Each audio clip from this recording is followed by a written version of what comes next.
Hey guys, this is John, and welcome to another episode of the Meatgistics podcast. It's the first one we're doing in a studio for a while. We've been down at AMP, I think for the last 3 ones, something like that. But we figured to welcome us back, old reliable. There we go. Kurt Ratzlaff from BHA, Backcountry Hunters and Anglers. Kurt and I have been talking a lot recently. We're looking at doing some co-branded stuff, as well as you guys seem to be hitting the ground running coming back from COVID. You've got all sorts of events. We're trying, man. We're trying to get all kinds of stuff set up. We've got a bunch of pint nights. We've had a few and got a bunch coming up. And then we're hitting the public lands pack out events really hard in September. Good. September, I think it's 25th, is National Public Lands Day. But we're BHA. We're all about public lands. So we have decided that at BHA, September is Public Lands Month. And so we've got all kinds of events all over the place, picking up trash, cleaning up the public lands after a busy summer. So are all the pack out events basically trash? Like that's what it is? I know some of them you clean out brush. Right. You've moved fences, but the pack outs are trash. Yeah, these are all, they're supposed to just be like we walk around and pick up bags of trash, but it's amazing what you find out there. Mm. Like I can't even tell you all the stuff that the frame from a couch. Okay. Sure. Just all kinds of crazy stuff. So whatever is out there, we get all hands on deck and get out there and get it out of there. What's the weirdest thing you found out there? The weirdest was there was lots of interesting bags of things that included needles and things like that. Oh, that's fun. So those you pick up very carefully, or you leave them and you go get a law enforcement officer. Sure. We always have like a game warden who's a certified law enforcement officer there. And if something looks suspicious, they come check it out. And, yeah. But yeah, the couch thing was pretty interesting though. And my wife and I actually found that one. It appeared that somebody had brought like a couch. They were going to camp out at a lake and they brought a couch. And then they were sitting out there, had the couch out by the campfire, having a good time. There was empty beer containers everywhere, all around this thing. So obviously they had a really good time. Sure. And then somehow or another, the couch apparently caught fire.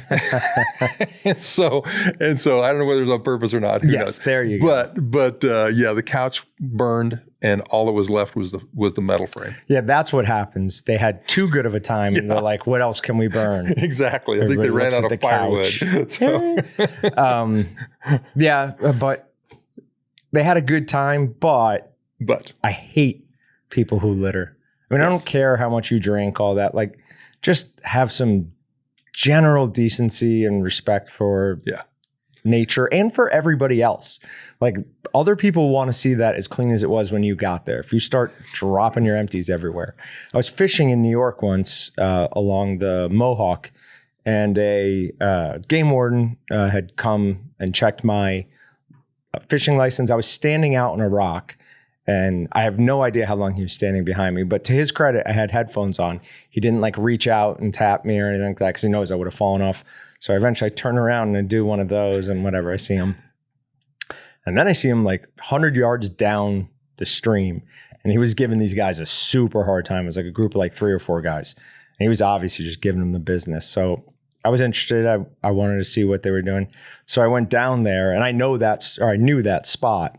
And there was all sorts of broken glass in the river and stuff. I'm like, that's why he was giving them the business. And for that, I have no problem. Like, that's what part of what a game warden should be doing. Absolutely. Okay. Absolutely. Yeah. So, yeah. Wanted to talk about your recent adventures, but before we get to that, okay, we're going to revisit. We've got the Elijah Craig again. All right. This is the gold standard. As you can see, I've been fairly responsible with this. There's still a decent amount left. I'm telling you, that is a pretty good amount of restraint you've showed on that, because that's really good. It is really good. There were a couple of nights, real difficult days here, because yes, even though my job's amazing, there are still difficult days. It's still a job. It's still a job. Went home and poured myself a couple fingers worth. But we're going to have a glass of that. And then we're going to compare that against Rabbit Hole Cave Hill. It's Kentucky straight bourbon whiskey. It is 47.5 proof. Percent, so 95 proof. This was, I believe, 120 something. 123. Yeah. So significant step down. I have heard really good things about this rabbit hole, but I have a feeling that even before you factor in the drop in alcohol content, I'm still going to prefer this one's taste. Could be. We'll see. We're going Could be. Get them both neat. I'm very happy to be open-minded and testing both out. Sure.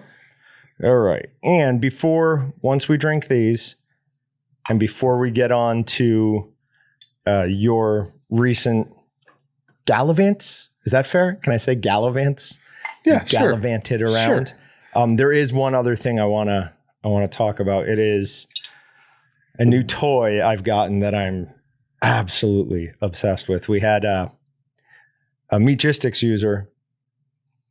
It just smells great. It really does. Absolutely smells. It's just got a great smell to it. So this is the Elijah Craig 12-year-old Kentucky Straight Bourbon Whiskey. It's their barrel proof. And the batch is A121.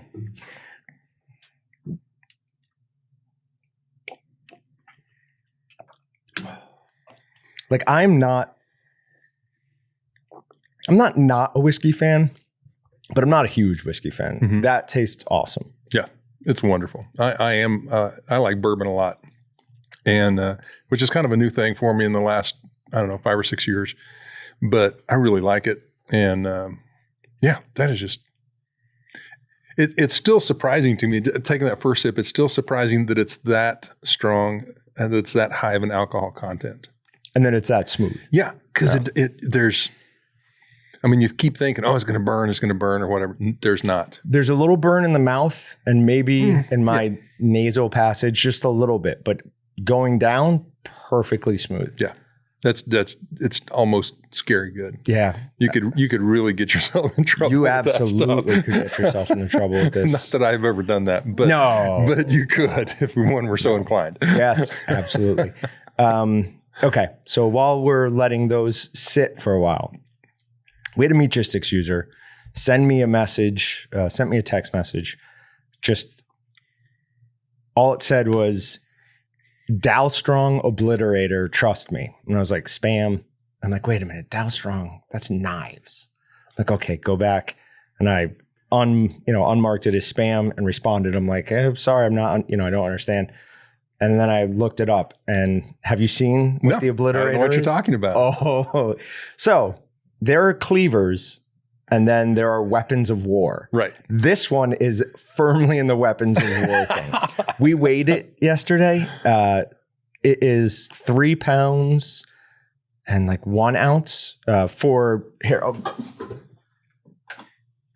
comparison, this is my 8-inch Meatgistics rose handle chef's knife. And this is 6 ounces. Okay. So feel that. It's nice, light, but it's got some heft to it. Yeah. Like it's not feeling like you're having a paring knife or something in your hand. Right. So a 3-pound knife looks like this. I'm kind of excited just to see this. Oh my gosh. Oh, you should be excited to see this. Oh my gosh. Look at that. Let's move some stuff around a little bit. It even comes I'm going to have to eat that one. with this amazing stand to put it on. Whoa. So this is a company called Dow Strong. Just a couple of weird things about them. Their packaging is spot on. The boxes that this came in were incredibly good looking. It was like, Patrick, what'd you call that? That's a very simple word. I should have known that one. It's a gradient of like a really cool blue to a really cool green and a little bit of yellow in there. And obviously, just look at that thing. That is amazing. It is awesome. Do you want to hold it? Well, yeah. Oh, dude. So that's a weapon. Oh, yeah.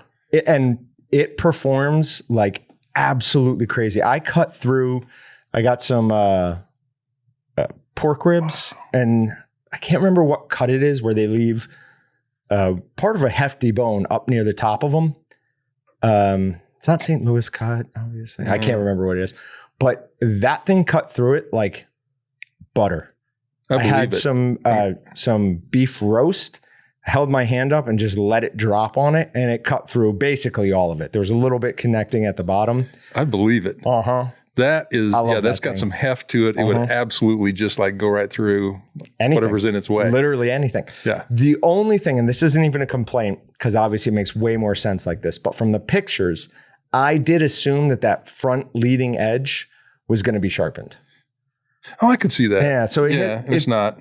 It would be more effective as a home defense if it was, but. Well, I don't think it's designed really for home defense. I think they definitely had it in mind. They definitely had it in mind. Yeah, this is one of the episodes where if you're just listening, I would highly recommend that you watch. Yes. That thing's amazing. You've got to look at this. Yeah. It really is a work of art. I mean, the handle's beautiful. It's some sort of wood print. The fit of the handle into the metal part is fantastic. Got this nice little thumb here for extra. Yep. Somebody said yesterday that this is a bottle opener. Oh, that'd be fun. I don't know what the two holes on the side are. Maybe just balance. Could be. It could be because it does balance. I mean, for what it is, pretty well. Balanced pretty well. Yeah. And it feels good in your hand. Yep. Like a lot of times you get like big heavy things like that and they're kind of clunky on the handle and the fit's not good and there's edges and that's just like, that's smooth. Pretty perfect. Yeah. Yeah. That feels good. And it's got such a nice thick blade. When I got this out, one of the things I always do with any knife, whether I'm sharpening it, seeing how sharp it is the cut paper. Mm-hmm. I just loved it. It's so satisfying just to go. So I did that with this, and for a cleaver, it was really impressive. I believe it. Because it looks like it's got a good edge on it. It does, but I mean, it's super thick. So this edge is not going to roll. Like you can run the back of your fingernail up that. Mm-hmm. I cut a decent amount of things yesterday. There's not a single rolled edge. There's nothing. There's no nicks on that. That's nice. So I cannot wait to put this to more use. We made 100 pounds of snack sticks for some upcoming events. And the person who I'm going to have packaging them didn't come in today. So I had this entire table just full of long runs of snack sticks. I'm thinking, what am I going to do to break this down so I can put it in vacuum bags so he can cut it down into like 1-inch pieces. Right. And I just kind of sat here and we've got a double-handed cheese knife I've been using, which works. I've seen that. Yeah, it works. Yeah. But I'm sitting here and I literally just smiled. And I looked up. I'm like, oh, yes. So I just took this board. I'd grab them up. I'd go, bum, bum, bum, push it into a lug. Bum, bum, bum. I was done with 100 pounds, cutting them all into something along that size in like 5 minutes. And you were smiling the whole time. Awesome. It was absolutely awesome. I adore this thing. And hopefully in 2022, hopefully we may be carrying this line of knives, which if we do, I don't even know what I'll do. Some of their knives are just like, this is the most extreme, but they've got a beautiful whole line of like all black blades. Wow, that's cool. When I'm cooking, part of what kind of makes me want to cook, especially do like more intricate things, is the cutlery. Like I just love the look of a sharp knife. I love how it cuts. I love how it feels in my hand. I love everything about it. It does make a huge difference. So Austin, if you buy me a full set of these, I will transform into a French chef style, and we'll be eating all sorts of things. Oh man, that's a fine instrument right there. I mean, it really truly is. Like you think a cleaver couldn't be like something fine and it feels good and all that kind of stuff. That's a nice instrument right there. Yep. Instrument is a good word for it. And it's kind of a showpiece. Oh yeah. Like for sure. It even comes in an awesome stand. That stand comes with it. Yeah. So you can put that right next to the rest of your knife blocks. And the rest of the knives can kind of like quake in fear. Like, oh no, it's close again. For whatever reason, I was thinking, as we were talking about that, I was thinking of like you at like a Walton's booth at something, with bringing in some fresh snacks, just ropes of fresh, and just whacking on it with that thing. And everybody be just standing back in fear. That would be a pretty awesome. The next, I can't remember where it's going to be. The next time we do Pheasant Fest, I will bring this and use it maybe to there you go. not even break down a pheasant. I'll just cut it into thirds. Yeah. Right from the Yep. Yeah. But yeah, so That's pretty sweet. awesome. That awesome. really is. It is. And I it's, had not seen that, and that's awesome. this is the Dalstrong. It's their Gladiator series, and it's called their Obliterator, and nothing has ever been named more aptly. All right. That is pretty sweet. So part of what we did with that, I cut up a bunch of meat. I didn't want to just totally lose it. And all I really had was a bunch of hunk of meats and no time. So all I did with it yesterday was I coated it in some Excalibur test seasonings.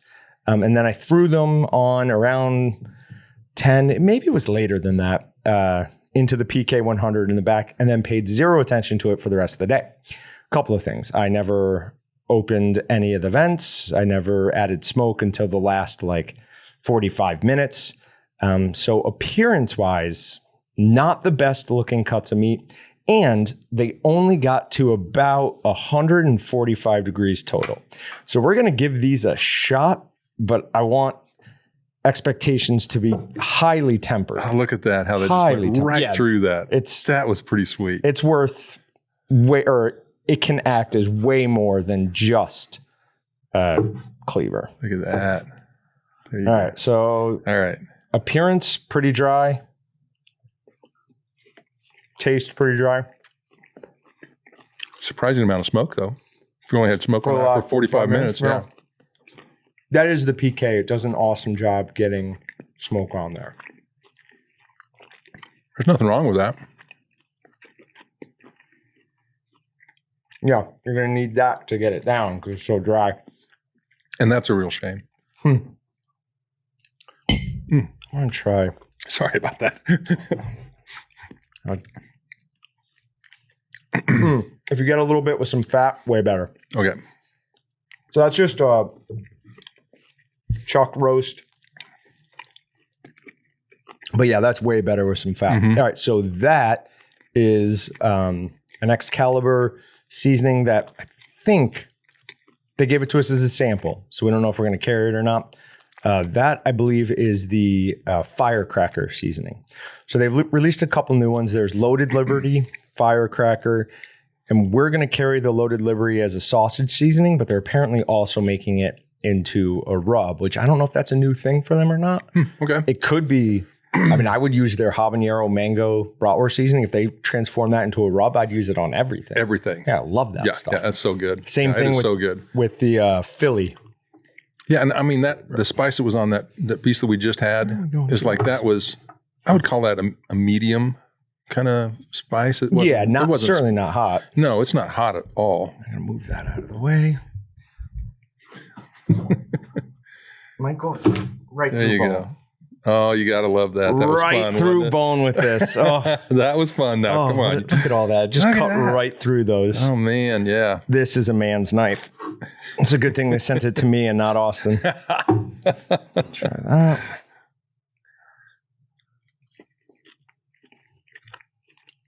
Again, it's amazing how much smoke that has if it was only 45 minutes. The PK does an incredible job getting smoke on the stuff.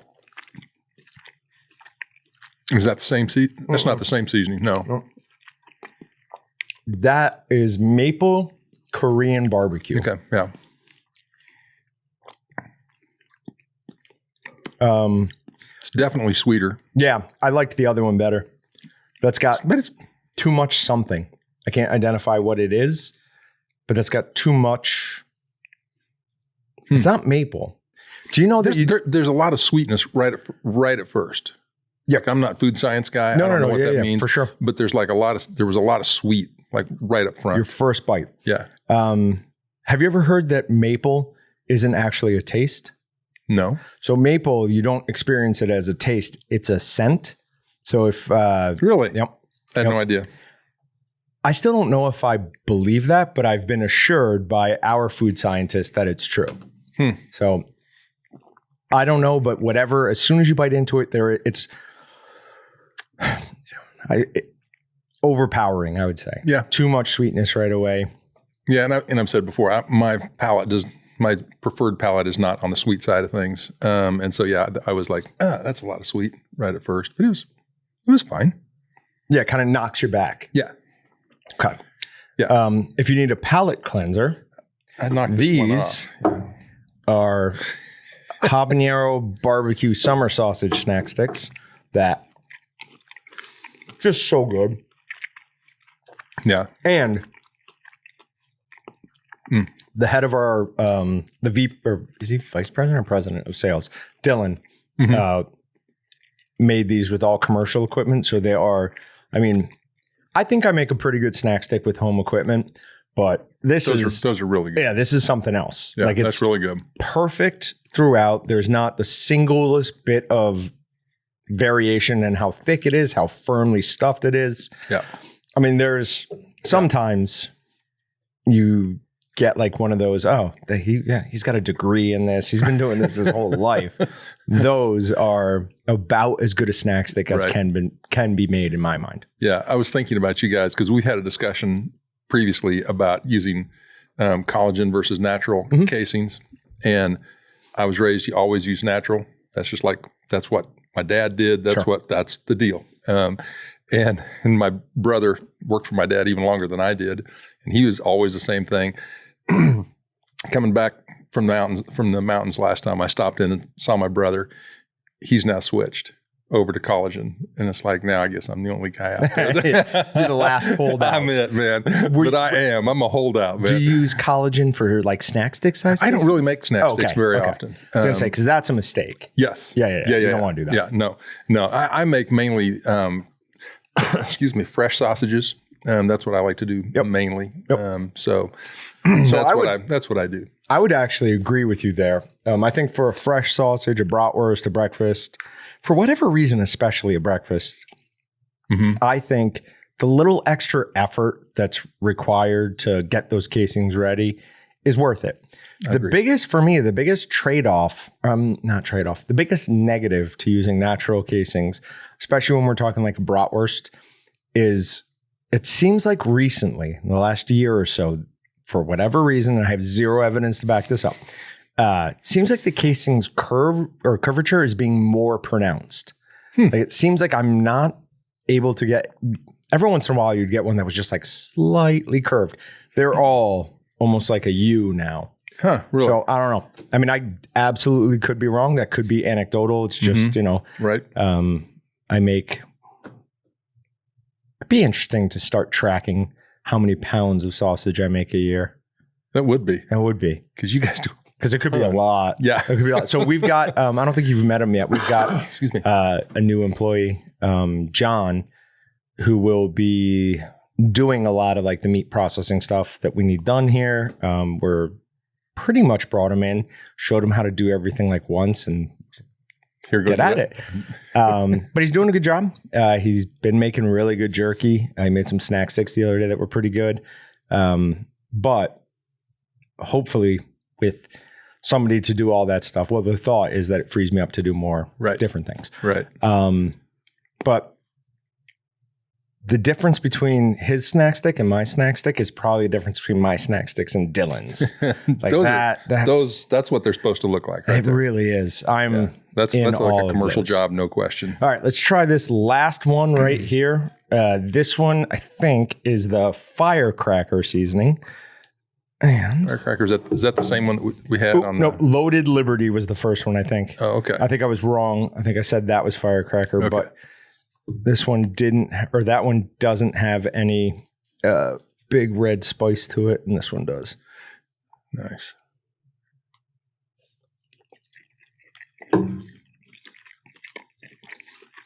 That's pretty good, actually. I do like that one. A little bit of sweetness there at too. the end. Yeah, absolutely. That's what I was just going to say. It's like, there it is. But yeah, that's pretty good. No, I like that one. That's pretty tasty. But yeah, there was that sweet kick right at the end. Right at the end. That was interesting.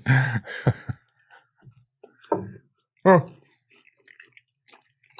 right at first, there's not. But I could absolutely eat that. Yeah, for sure. Okay. Time? Yep. Let's do one of the rabbit holes, and then let's get talking about your travels, your What is it? Adventures, or Misadventures. Adventures is good. Both of them fit on that trip. Real quick, before we get into that. Yes. I listened to your last podcast. Yes. With Kansas Wildscape. Yes. You want to talk about them real quick? Yeah, absolutely. Cool. Yeah. So we do a Kansas BHA podcast is what we do. And my wife has, you better get that away from me. Just put it up there. In case it's real good. My wife has for like 6 or 8 years been on the board of Kansas Wildscape. And it's an organization that not a lot of people know about. The main way that you hear about them is they helped fund all of the cabins that are at state parks across the state. Okay. They were like the funding for that. They would build them and then place them, and I forget exactly what the financial arrangement were, but they'd basically fund it. They'd put them on the state park premises, and then the state and Wildscape worked out a repayment kind of deal.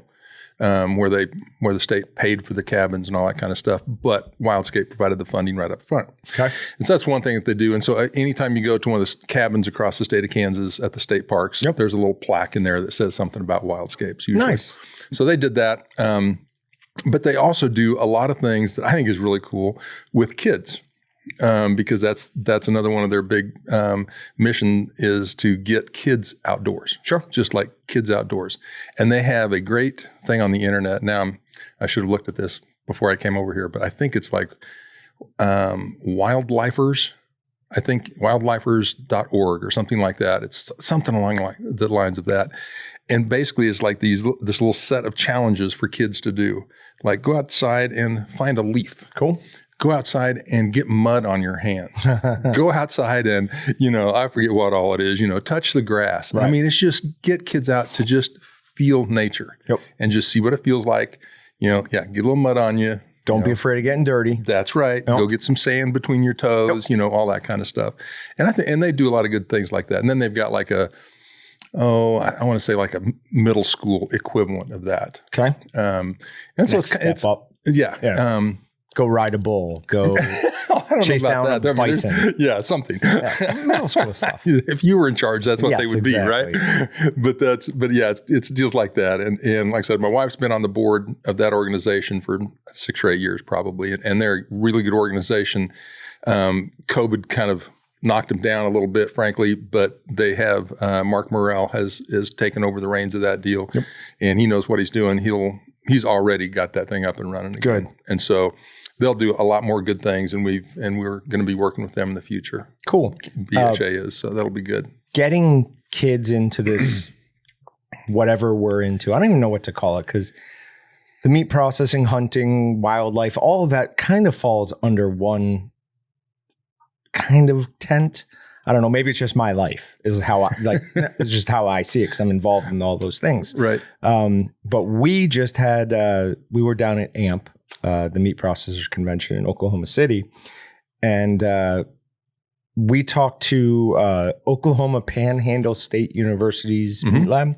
There were 2 categories. There was the professionals, and then they let the university kids all submit something for Cured Meat Championships. And Oklahoma Panhandle State University is somebody I remember working with when I was in customer service. Like, so they've been with Walton's for a long time. So they placed 2nd, I think 4th. I believe that's how it went, or something like that. So we were talking to Anthony, and we grabbed them for a podcast, sat down with him and 2 of his students. Great conversation, but it's awesome to see people coming up into this meat processing, hunting, whatever world. Yes. Because it's incredibly important. One of the places we work with a lot is Pass It On Outdoor Mentors. Right. Sounds like group. Right in line with Kansas Wildscape, just one's hunting, one's just general outdoors. Right. And to just finish that off, my neighbor was just telling me that her son is going up to a park in Toronto to hike or to camp out in a cabin.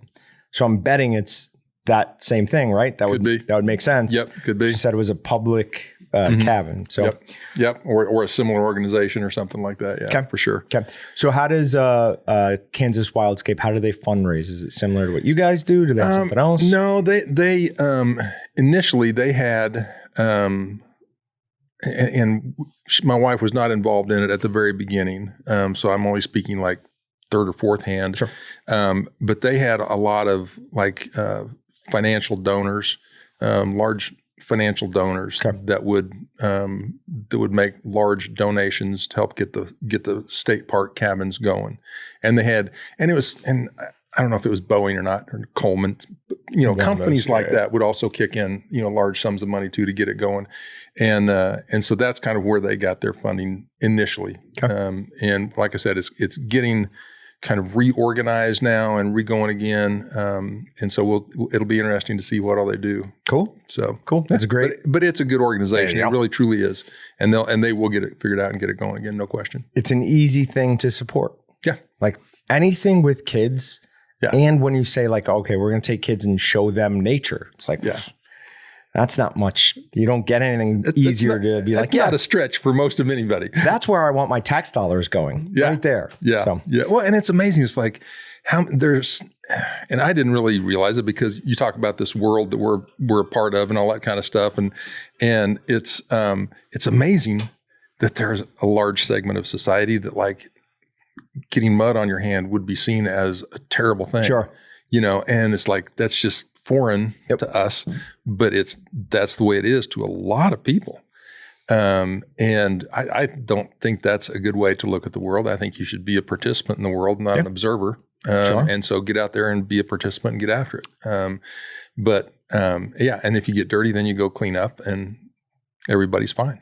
The other day I had a fishing pole malfunction. And I've got around our pond, I've got a lot of Bermuda grass. So I bought this like super flex pole just because I had an extra rod or reel and I wanted something to put it on. And I wanted something. I've got some crappie in there. So I wanted something to go after them with. I had this little Meps. It's a minnow with a little spinner in front of it. Yep. Kills them on like everything, bass, whatever. Yep. If it hits the right time, that is the lure to use. Yep. Anyway, so I wasn't really paying attention. My dogs were around, so I was trying to make sure that I didn't get them, as I'm ready to cast. And I went down too low. It snagged on some Bermuda grass, and just like chaos ensued. The top half of the pole went shooting off into the pond. Oh, no. The bottom half was still in my hand. The lure thankfully stayed on the piece of grass. Both my dogs go running opposite directions, so whatever. My pole, the top half of it, which is, only about 3 feet of pole, I can see it. It's about 10, 15 feet out into the pond, and it's stuck point down. So I'm like, all right, I'll go switch into shorts and I'll go get it. So I get out of it, and I posted this picture to Meatgistics. I was wet up to here because apparently there's a drop down in between me and that pole.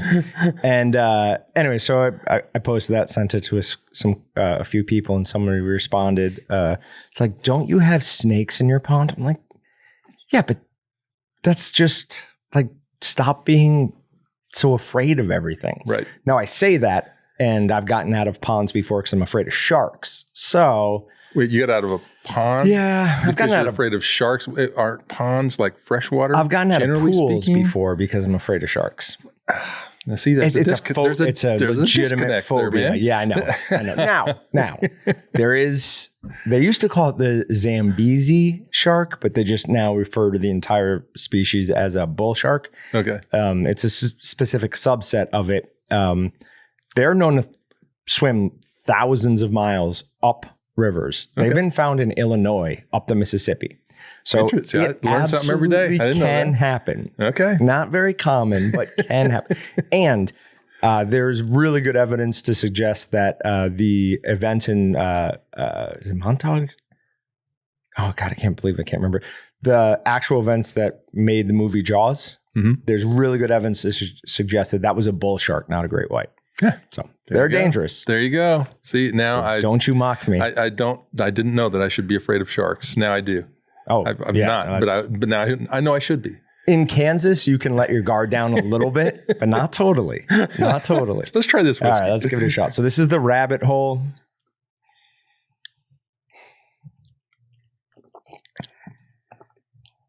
Oh, that's super nice. It's good.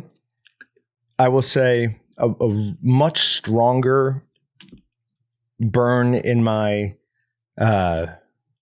nasal cavity, but maybe even less going down. Mm-hmm. Like that went down very smooth. There was a little bit in my nose, but yeah, I already went back for seconds. So yeah, it was pretty easy and pretty smooth. The biggest thing that I caught between the two of them was is that a barrel proof? Yep. Is that right? Okay. And it's just like the mouthfeel. This feels almost like watered down. Palate appeal. Thank See, you. we don't talk mouthfeel. No. Okay. Whatever. Mouthfeel is the correct term. It just sounds weird. Yeah, I'm with that. I'm good with that. Okay. But this felt almost like watered down compared to that. It's not. I mean, it's a good, strong whiskey and all that kind of stuff, but we just drank that. Yep. But it's not the same. No. It's good though. I like that. For sure. I would absolutely drink that. I think most people would. Yeah. And I would not use that as a mixer. No. At all. That is one that stands on its own. It's very good. And that's one to just sit back and sip and enjoy because that's a good one. I like it. So it says this bourbon consists of 70% corn, 10% malted wheat, 10% malted barley, and 10% honey malted barley. Oh, honey malted barley. Never chill filtered as it should be. Opinions. You gotta love it. Louisville, Kentucky. And says it's really good. Aged in handcrafted casks by Kelvin Cooperage, founder and whiskey maker. There you go. Yep, that's really good. Call Calvin, tell he did a good job. It's always fun when one of the things we talked to a few people down at AMP about was they're basically artisans. Like they're taking something to the extreme. I wish you could have been there because some of the sausages we got to try was incredible. One of them was Louis Finer Custom Meats, and he made a mushroom, and it might have been called the name of a mushroom, but I forget what it was. Romano dried sausage. I hate mushrooms of any size or any kind. That's too bad. But Austin told me, you have to try that. So I tried a piece of it, and it might have been my favorite thing I tried there. It was absolutely incredible. How he got all the flavors to pop at the same time was just insane. Cool. Yeah. That's and then cool. We tried a wild blueberry rice and something sausage. We tried an apple smoked sausage that puts my apple sausage like to shame. It was really amazing to see all the different things people are doing. That's so fun to try all that kind of stuff. Oh yeah. I just loved it. I think we've talked before. I presented a deal at one of you guys' conventions or clinics, whatever you call it, for your customers that you guys have here. And somebody, I think from Wisconsin, brought in a whole bunch of just different kinds of cured meat. And it was just so much fun just to sit around and just try stuff from all over and see what people can do. And it's just fun. Yeah. Yeah. It's just fun. How I got onto that is I was reading that guy's name, Kelvin Cooper.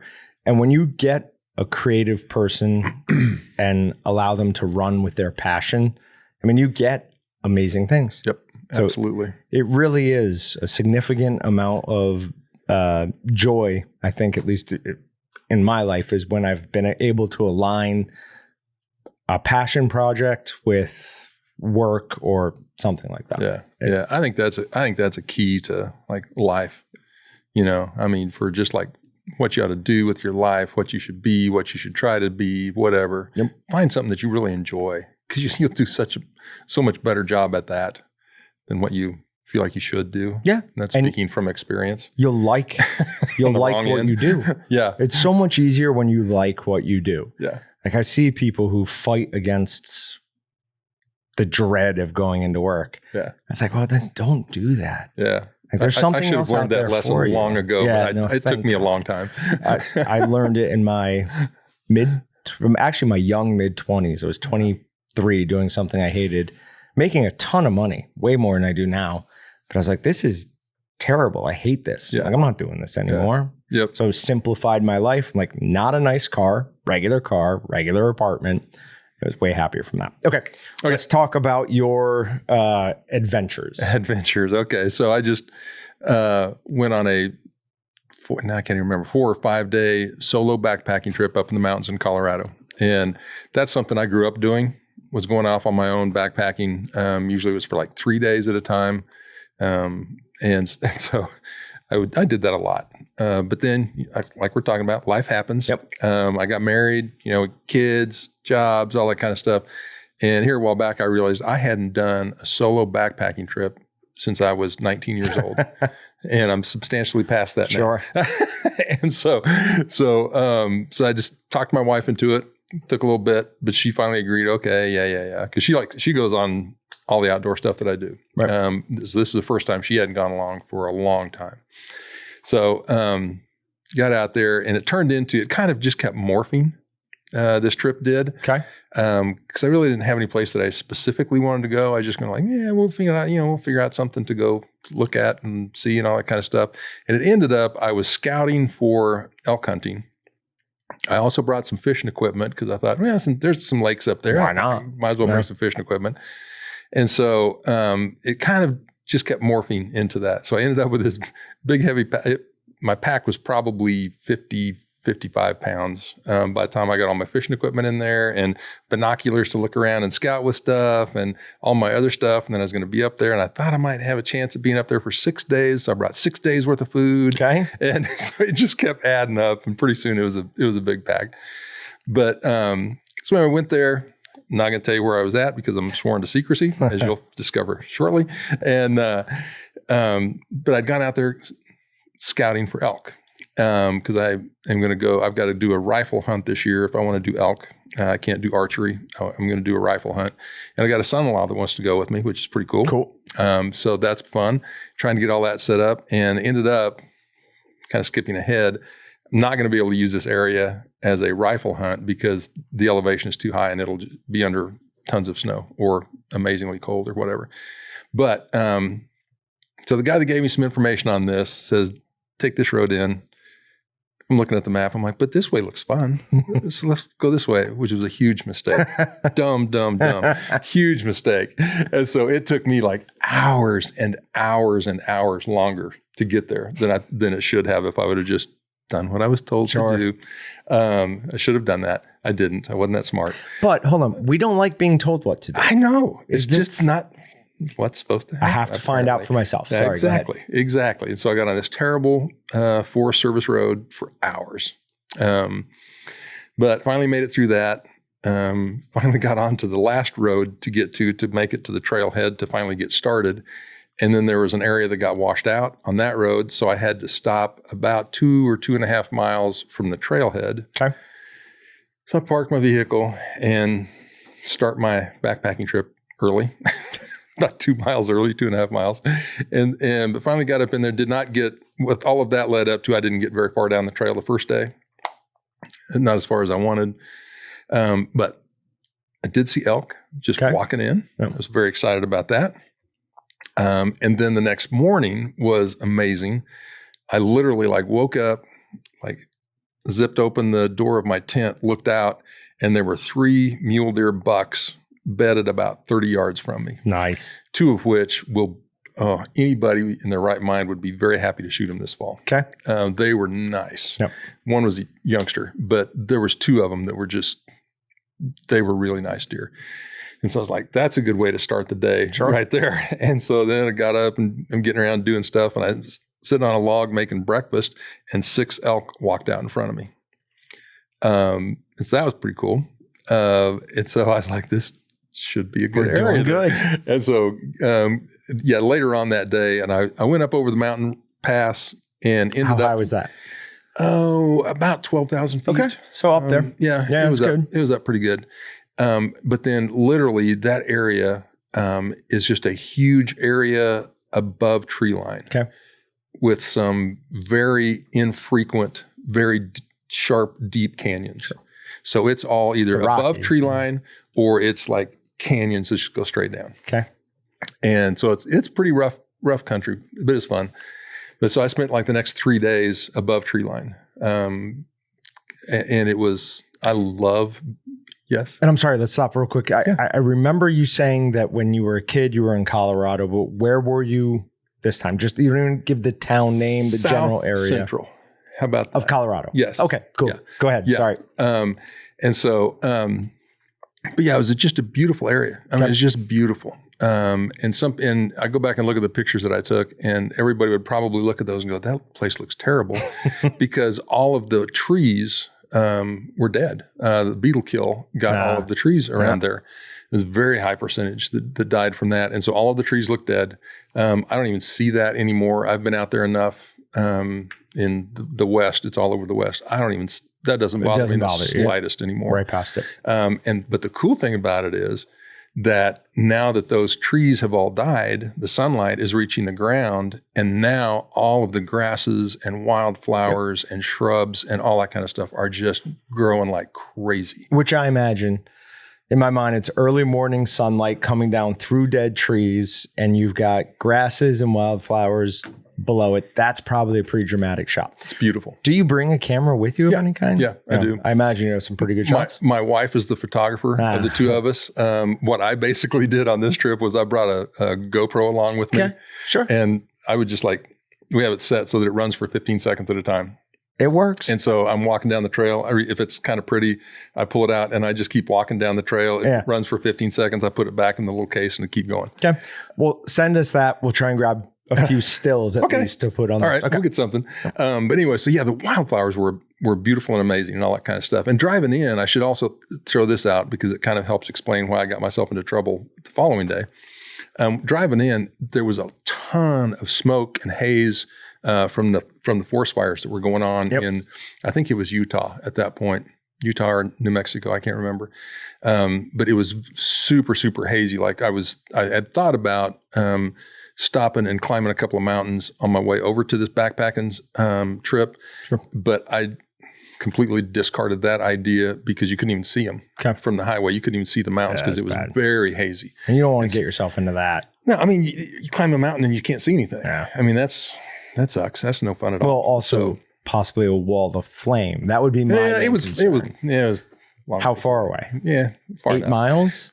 No, it was farther than that. Okay. But anyway, it was fine. But I just didn't want to climb, a doggone mountain and then not be able to see anything. Because that's the best part of being up there, just being able to look around. Agreed. But, and so it was super hazy. So that morning I got up, I see the 3 deer, I see 6 elk walk out in front of me, and I'm looking up at the sky and it still looks hazy. Go ahead and climb the mountain ridge, and I'm up above tree line. And then I saw some clouds moving in, but it was hard to distinguish the clouds and the smoke haze. Mm-hmm. It was all just gray, and it just turned out to be kind of a gray, dingy day. And so I'm walking around looking at stuff. And at one point I stopped and I did film something. I was like, I'm trying to make a decision here because I couldn't decide. I had seen so many elk and so many deer. I felt like I was just like running them around out there for no apparent reason. I said, it's like clearly there's all kinds of elk and all kinds of deer here.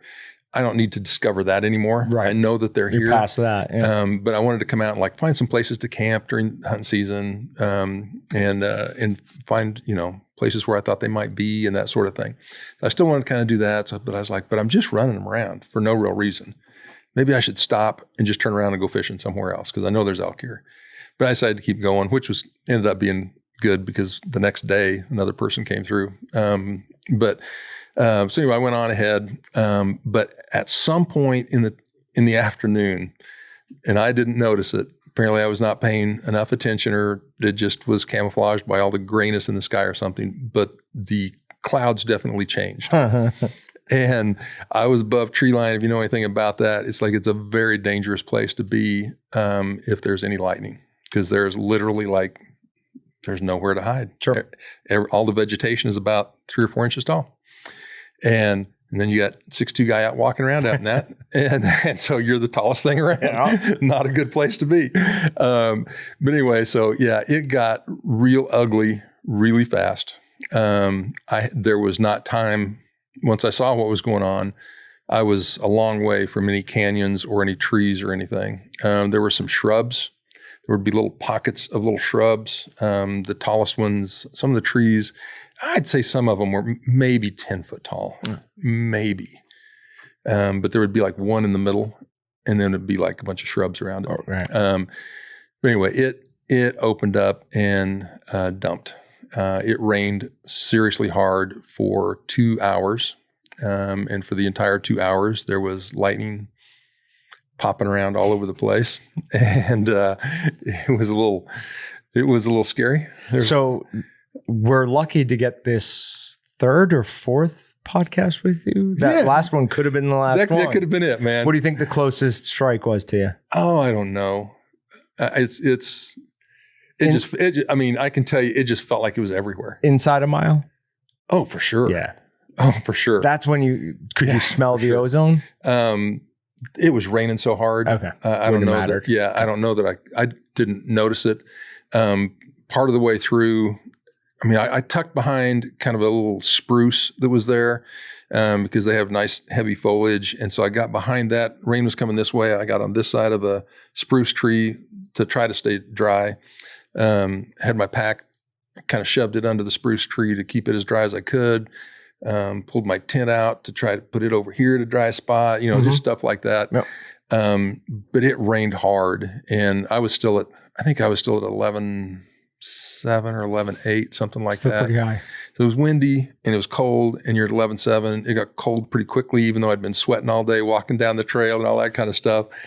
So, I mean, I got my rain jacket out and got that on as quickly as I could. Thought that'll warm me up because I got cold real fast. As rain jackets do, it did okay. And then it just starts getting clammy. So I didn't want to get in my pack anymore because it was just raining buckets. And so every time you open up your pack, it gets wet. But I went ahead, got it out. I always carry a little puffy jacket with me, got that out, put that on. And then literally for like the next hour, the last hour of the rainstorm, I was like marching in place to try to stay warm. Stay warm. Yeah, just keep some movement going and just keep the body temperature up and all that kind of stuff because I was shaking real bad and shivering and it was a little dicey for a while. Yeah. But then after, finally, eventually the lightning stopped and I could then go on down the trail without being scared out of my mind. And so got down the trail and wasn't real far from where I was hoping to camp. Okay. It wasn't very far. So, but I was still pretty cold, but I got down to where I was going to camp and set up my tent and got out of my wet clothes, dried off, got my sleeping bag, did some sit-ups in my sleeping bag, just trying to get warm. All right, but it all turned out fine. It rained like crazy the rest of that night, but I was in my tent, so I didn't care. Fine at that point, right? At that point, I'm fine. Got up the next day, went scouting around again, went fishing for a little while, succeeded in catching just about every shrub on that side of that mountain. So you're fly fishing. Yeah, I was fly fishing and I did not catch anything, which is ridiculous. There was no reason why I didn't catch anything because that's one of my favorite things to do is get up in the high alpine area and catch native cutthroat trout. Yep. Love that. And I did have one that came up, opened his mouth, and then backed away. Took off. Yeah. Which is always fun just to watch that though. Yep. It's fun to watch that. But yeah, about 90% of my time was sticking flies in shrubs and grass and it was ridiculous. But the wind was blowing pretty good in my defense. It was windy. I was still tired and messed up in the head and all that kind of stuff. God, yeah. But that's no excuse. I should have caught a ton of fish that day. So what's going through your head? You're up there, lightning strikes all around, you're freezing cold. How much did you regret doing it? Or were you like, this is the price you pay? I didn't regret it a bit. Okay. That was not even in the equation. Nice. I can say that. I was mad at myself for taking too much time the day before to get in. Okay. I shouldn't have been where I was at. I should have been way further down the trail, which would have had more places to be safe. And so I was mad at myself about that. Mainly I was just thinking, just hoping that the odds didn't go against me because it's just a crapshoot at that point. There's nothing you can do. It's just you do the best that you can to improve your odds. And I did what I could. Thought a lot about. I really just want to get home to see my wife. I can imagine. And excuse me. And so there was a lot of that going on, and a lot of it was just trying to figure out how to stay warm. Just trying to stay, keep my head together and not get rattled too badly and do something dumb. Yep. So, but yeah, it was a lot of hoping to get back to see grandbabies and kids and wives and all that kind of stuff. So good. That was a lot. Good, but I mean, a lot of it. Ended up is great. Like sure. A couple of days later, I walked out of there on one of the most beautiful days I've ever seen in my life. And walking out of that part of that, walking across there, it was finally the clouds were cleared and it was beautiful, and the sun was out. And there was a time walking across that trail coming out of there that I thought, I heard somebody refer to one area, I think it was up in Alaska, as the American Serengeti. And I thought, I know this isn't gigantic and huge and all that kind of stuff, but like in a microcosm, like that looked like it could be the American Serengeti. There could be any animal in the world out there is what it looked like. Okay. It was lush grass. There's beautiful mountains all around you, but there's still like lush grass. And it was like almost like a prairie setting because it was flat up there. Oh. And it's just like this. I mean, if this isn't heaven, maybe it's the American Serengeti. It's like, it was just beautiful. So how much do you know about the American Serengeti project? I don't know anything about it. All right. So that person might have been talking about something completely else. Yeah, could be. It's a bunch of nut jobs who want to return like lions to Africa or to America. Oh, like they want to reclaim. That's not what I was thinking of. No, definitely not. But it is a term that you hear pop up every once in a while, and it's a whole weird thing. Yeah. Well, I wasn't meaning it that way. I was just, it was just like a very, like a verdant pasture kind of things. You hear that kind of talk in the Bible and that kind of stuff is like verdant pastures and all that kind of stuff. And it's like the kind of image that it was in my mind. It was just beautiful. There is also something after not even necessarily near death experience, but when you've had to face that, okay, this might be it for me. Yes. Everything is greener. Everything is more vibrant and alive because you're paying attention again. We get into these comfortable ruts where we see the same things every day, and we get so used to it that we don't realize the beauty and that's literally all around us. Now, I know in this area I'll be the minority, but I don't think there's a ton of beauty in this area of Kansas. Sure, the Flint Hills have some prettiness to them, but it's nothing. You can't compare that to the Rockies, to any of those. And sunsets are pretty, sunrises. Yeah. I understand what you're saying. I do. I totally do. Because, I mean, let's face it. What do they call this? Like the flyover states or whatever it is. And I believe there's a morsel of truth in most things that are said somewhere, somehow. Maybe it's, incidental here, there, or whatever. But yeah, okay. So it's not, I think that Kansas is not like, oh my gosh, stop you in your tracks and look at it and, oh my gosh, this is so beautiful. I don't think it is like that. Mm-hmm. I think it's more subtle. And I think there's some more like, I want to say like more depth to the landscape here. Like there's more going on, way more going on than you think there is. It's just like in the landscape. And so I always appreciate that stuff. And I think I'd learned about that growing up out in eastern Colorado, out in the plains part, which is far more dry than it is here, and there's, but still, and everybody just talked about how ugly it was and all that kind of stuff. And that even I joke around about that as when people ask where I grew up, I was like, yeah, I grew up out in Colorado, but the ugly part of Colorado. Yeah, not bad. And I like, I say that as like a joke kind of thing. Sure. But there are places out there that are spectacularly beautiful if you stop and just take a little time. It's a stark beauty. Like there's beauty in the minimalist of it. Yes. Yeah. Like I've really grown to like the desert. Like going out in the American Southwest, I've really grown to like that in the last decade or so. But what do you like about that? Do you like the buttes and the whatever else they call the rock formations? The rock formations and stuff. I like that a lot. So it's elevation. And I like maybe I am antisocial. I don't know. I like being able to get away from people. Like one of my favorite parts of the backpacking trip that I just did, for 4 days, I saw one other person. Okay. One person. Yeah. And it hysterically, it was a game warden, and he checked me to see if I had a fishing license, which is kind of cool. But and he's a great guy. We had a great conversation. But it's easy to get away from people in the desert. Okay. It's a great separator because I mean, let's face it, unless you really know the area well, like you have to carry every speck of water that you're going to drink for the entire time that you're out there. If you're going overnight, you got to have enough water for a couple of days, and water's heavy. Sure. And so it's a great way to, and it doesn't take that much to get away from just about everybody. My wife and I did a backpacking trip in the desert a couple of years ago, and we just went out overnight. It was one night we went out, we carried all our water because we were new to that area, didn't know where the water was at, didn't know anything about it. And it was great. There was no one there. Yeah. No one. That is an awesome feeling. And my wife, when I got back from my backpacking trip, she said, so what was it did you learn what you've been missing from your solo backpacking trip? Did you learn what it was? And I said, I did. Yeah. And it was silence, like utter, total, complete silence. And that for long periods of time. And that's hard to get, it's impossible if you're around other people.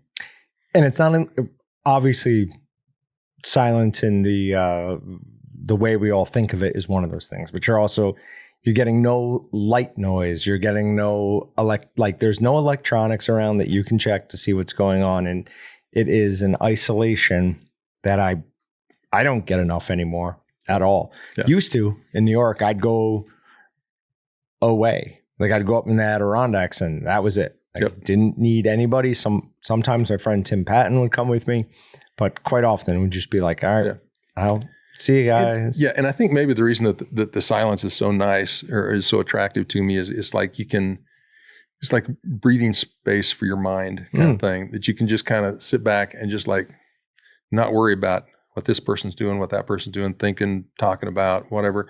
And you just sit back and let your mind just kind of go. And it usually goes to interesting places. And sometimes you get to work through some stuff in your mind. And other times it's just nice to be away. My wife bought me for Christmas, and I still haven't used it. I've got to use it soon.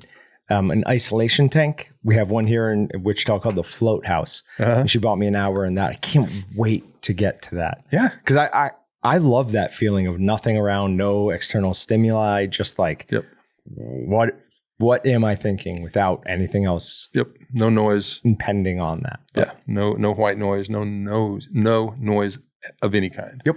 And there was a couple of times where I was on that backpacking trip where I was walking along the trail, and I realized that it was like there was no wind blowing. There's no birds, or not very many birds up there even. So there's not even birds tweeting. Right. There's nothing going on up there except for elk and deer running away from you. And so it's just like utter silence. And 99% of the time there's no airplanes or anything going over, or jets or anything. So you don't hear that. Mm-hmm. And it's just, it's public lands, baby. There you go. There you go. I mean, you can't get that anywhere else. Yep. You just can't. You have to get out on huge expanses of land, and that's one of the things I think is just awesome about our public lands. It maintains a little American spirit out there. Yeah, a little bit of the old West spirit. Like you're out there, you're not in civilization anymore. You have to take care of yourself. You have to be responsible for others as well. Yep. Yeah. So I think it's a great classroom. I think it's just awesome all the way around. So there's my misadventure. That sounds like it was a good adventure. It was pretty good. So good. I'm glad you got that time. It had been, how old are you now? I'm 62. And you, by the way, been 19? Yes. And by the way, as I was driving out there, my wife called me and said, "Hey, guess what? You qualified for Social Security." Ooh, that's got to be a weird feeling. And so I was like, "Yay!" But I don't even care. I'm going to the mountains. Yep. That's great. But yeah, God, that's where I will be probably at that. But I'll be at the edge of my property with shotguns and holding people off. Stay away from me. Nah. No. Definitely not. But that was an interesting. That is an interesting. Yeah. But it'd been 43 years since you'd been 19 to 62 by yourself. Yeah. Wow. Yeah, since I'd been totally like on a backpacking trip for several days by myself, and I highly recommend backpacking to people. I can't recommend it highly enough. So Do you have, if somebody wanted to go do that, who had never done it before, do you have something, some resources or something you'd recommend to them to check out before they do it? Because we don't want to send people off. No. No, it's because you are totally responsible. You better share those. You take it. They're right in front of you. Okay. So anyway, yeah, there's,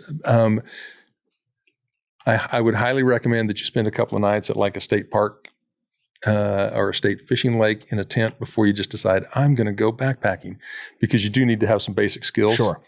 And so obviously do all that. Obviously, here we are on YouTube, it's a wonderful resource. There's a million things on YouTube. One of the interesting things, people used to complain about how expensive backpacking was. That is not the case any longer. Okay. I think I just saw this a couple of days ago. Now I can't remember what company it is. Maybe Eddie Bauer. Maybe they now there's some companies out there that will rent you like an entire backpacking setup for like a week or something like that for like a couple $100. And it's like high-end stuff. You get a lightweight tent, you get a warm sleeping bag, a nice sleeping pad. And that's one thing that a lot of people don't understand is when I was a kid, there was not the nice equipment that there is now. Yep. And so it was all heavy canvas tents. I had a wool and flannel sleeping bag that weighed a ton. This big it was enormous. Yeah. And I wish I knew what my pack weighed back then. Oh, I'm guessing it was, I don't know, 60 or 80 pounds. I have no idea. Sure. Carried that thing everywhere. But it's super, super lightweight stuff now. Super, super comfortable. It's so easy to get a good night's sleep now. It's ridiculous. Because all the sleeping pads now are like 3 or 4 inches thick. Okay. And weigh a pound. That still to me is like mind blowing. What they can do. But yeah, so for like a couple $100, you can rent a backpacking setup and drive out to Colorado and pick up your backpack, and then you can go wherever you want to go. Pretty much. If it's a national forest and there's a trail, see you. There's no permits to get. It doesn't cost you anything. You can just go. You own it, and you can. If it's a national forest, make sure you have your maps, all that kind of stuff. Don't get lost. All those kind of skills we're talking about. But yeah, you can just go, and all it costs is gas to get there.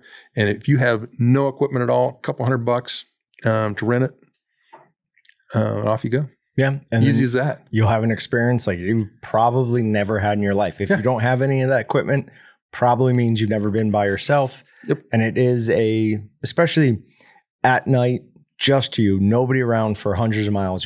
Or miles at least. You have no idea what's in the woods. Yeah. Look up at the sky and there's no light pollution. You're like, oh, now I get why like ancient man made so much of the stars. Yes. Like I'm seeing this for the first time. Yeah. It is impressive. And I fully agree with you. That is something everybody should do. Yeah.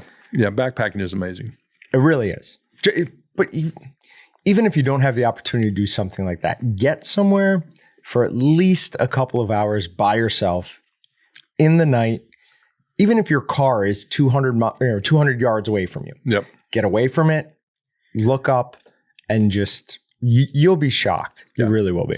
That's something I think a lot of people have like a mental hurdle about, and they have trouble getting over it, is leaving the car. Like leaving your car behind. If it's not right there, then it's and if you don't have your phone and your car and all that kind of stuff, and that's part of the greatness of backpacking, hiking, all that kind of stuff, is leaving all of that stuff behind. Just leave it behind and prove to yourself that you can function in the world quite well without all that stuff. Sure. Doing more with less. The opposite side to that is if something happens and you are in an emergency, stay with your car. Your car is the easiest thing to spot from the air. Your car has all sorts of shelter supplies that you won't have once you leave that. So but yes, if you want to have an experience, go out in the middle of nature and try and reconnect. Yeah. Develop some skills and keep developing skills more and more and more. And most importantly, bring a Obliterator with you because bears will run away from you with this thing. They'll look at just that show and that run. and they'll go, no, that's way bigger than my claws. There were plenty of, I saw a lot of bear Scat, right? where I was at. There was a lot. I wasn't looking for bears. So I didn't really see any, but I wasn't probably looking in the right places. But yeah, there was a lot of. You've had enough close encounters with bears, though. I have. Yeah.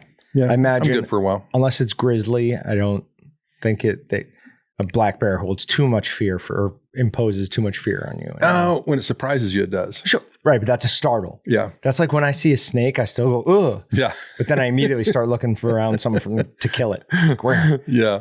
Yeah. But yeah, most things will run from that. I would imagine. Yeah. Have I told you I'm fairly certain I've got a copperhead living on my pond? No. Yeah. I was walking my dog down along the edge of the pond, and it let us get surprisingly close, probably 4 feet. And I watched as it shot out into the water, and I saw, like, how sometimes things are just hyper, like, I saw the wedge-shaped head. Like, it was not a smooth head, and I was like, my immediate thought was, that's a copperhead. Yep. So I've got some hunting of my own to do. There you go. Got to get that thing gone before it has babies. That's not a good deal. Do not want that. Not a good deal. So because I'm fine with them being there until they bite one of my dogs, and Right. then it's over. Yep. So that's absolutely right. all right, you got anything else? Oh, I got a million other things, but we got to get you out of here. Do you want to talk about anything for BHA? Any upcoming events? Anything like that? Big stuff is in September for Pack Out, Public Land Pack Out. Shout out to Waltons. They are one of our sponsors for Public Lands Pack Outs. They are contributing $5 per bag of trash that we get off of public lands. So we're hoping to really make you guys pay for saying that. Well, that's good. That's good. We want So we've it. got, you guys and SMH Consultants, which is an engineering firm up in Manhattan. They've matched you guys. Okay, cool. And we're looking for other sponsors if anybody else wants to do it. But yeah, so just paying us, donating $5 a bag for the trash that we take off of public lands. So we've got that going on throughout the month of September. We've got a ton of events coming up. We got a lot of stuff in the works. Also, one of the things that I think is really cool is we are combining with Friends of the Caw. There we go. I about couldn't remember. I about forgot. Couldn't. Friends of the Caw. Yeah, right. Whiskey. Gotcha. Anyway, Friends of the Caw River. It's a organization that helps take care of the Kansas River. The Arkansas River? No, up in Northeast. Oh, okay. So we're not talking about the Arkansas River. Okay. I'm not going to say that. Okay. I got myself in trouble earlier in one of our podcasts, our Kansas BHA. Yeah. I grew up in Colorado, so I call it the Arkansas River. Because that's what it is. But here it's not. No, it's not. So It is the Arkansas River. The Kansas River yeah. up in Northeast Kansas, they have a problem up there in that so many people up there used to use tires to protect the bank of the river. Oh, okay. And now it's become a problem. That solution is now a problem. And so now we got to pull all those tires out. Okay. Because it's causing all kinds of problems. What are the problems? And I don't even know about all of it. I just know they're like, there's this and do this and this. something about it. Yeah. Sure. And so Friends of the Caw is a good organization. We helped them out last year. And so it's a really good workout. If you want a good weights workout, Sure. come up with us and pull tires out of the bank and then haul them across the river and put them up into a boat. Okay. All for a good hunk of the day. I'm busy that day. I don't know what day it is. I'm busy that day. But anyway, we're doing that. I think it's like October 16th or something, I want to say. But that's a really good project. And we did it with them last year, and it makes a big difference in the river. Okay. We did a similar event up around Manhattan. There was another odd thing that happened up there. There was like a battery recycling center up there at one point in time, and the rubber cases around the batteries, like they were industrial batteries that they were recycling, the rubber cases somehow or another got thrown into the river or washed into the river in a flood. I heard both stories. Okay. Anyway, there's all this old brittle rubber, hunks of rubber in the river, and so we spent a day up there helping clean that up as well. Okay. Just stuff like that. That's what we do. Just you guys do great stuff. Take care of the public lands so that everybody can go out there and it looks nice the next time you float that river or stay in that campground or whatever and get out there and enjoy it. Awesome. That's it. All right. Thanks, guys. If you're watching on YouTube, like, comment, and subscribe. Appreciate my Obliterator. Man. And if you're listening on iTunes, Google, whatever you listen to. Leave a review. It really does help. And we'll see you guys next time. See ya. Thanks for checking out the Meatgistics podcast. To shop everything but the meat, head on over to waltonsinc.com. And to get your meat processing questions answered by experts and enthusiasts alike, head on over to our online community at meatgistics.com. Walton's, everything but the meat.